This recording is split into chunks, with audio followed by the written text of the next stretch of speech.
Well, do you think this paradigm, this realist paradigm of looking at everything, because this sort of fundamental assumption that the world international system is a anarchy, there's no higher authority to dictate what a state should do.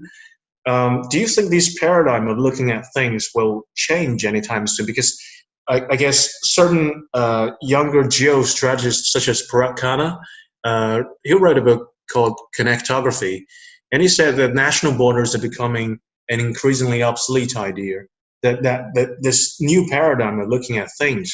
So if cities and supply chains and everything else, regional integration should become a new way of looking at things, why should the old realist way of looking at things in terms of national interest and everything, is that going to continue to be relevant in the long term?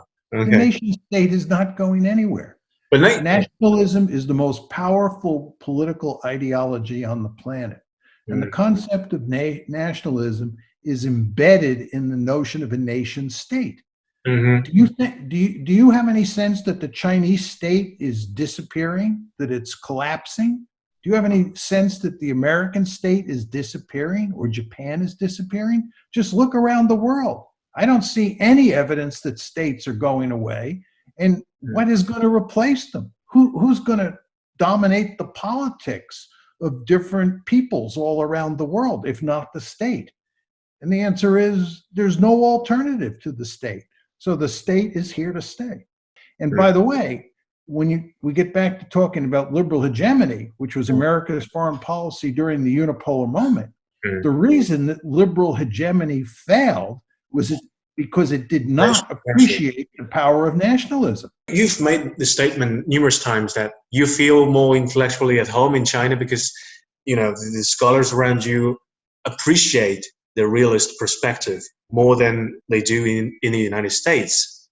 Right. But the thing is, I guess in recent years, there's an increasing number of Chinese scholars who will look at things from a classical sort of Chinese classical idealist sort of perspective, to look at the things, the great projects that China has undertaken, for example, the Belt and Road Initiative.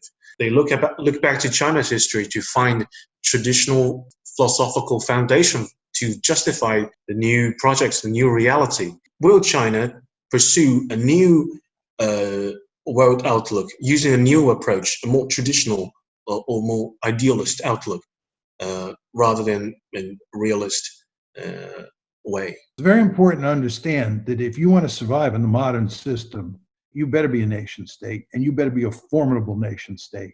China didn't go down that road quickly enough, and it paid an awful price for its failure to become a modern nation state. China today is a modern nation state, and most Chinese who I've met over the years are realists to the core, which of course is why I feel more at home intellectually in China than I do in my own country.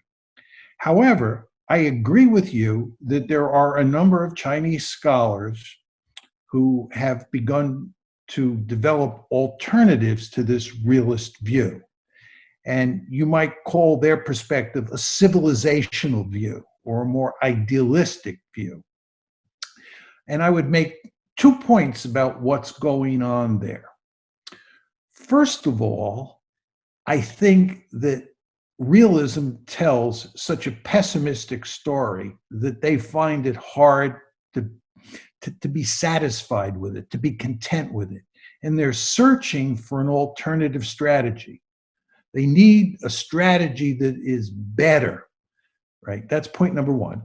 Point number two, better from their point of view. Point number two is that this gets back to my point that what's going to happen here with China, and you see it in the American case, is that the Chinese are going to come up with all sorts of stories, all sorts of rhetoric about how they are an exceptionally good country that doesn't cause trouble in the world, that doesn't behave according to the dictates of realism, and instead behaves according to a more benign playbook. So I find it hardly surprising that the Chinese are talking this way. But again, my argument is, in the final analysis, China will behave according to the dictates of realpolitik. China is today a modern nation state, and from a Chinese perspective, that's a wonderful thing.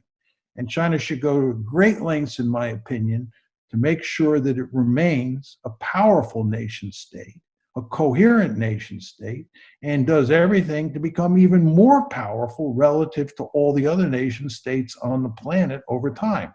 That's not in America's interest, but I do believe that's in China's interest.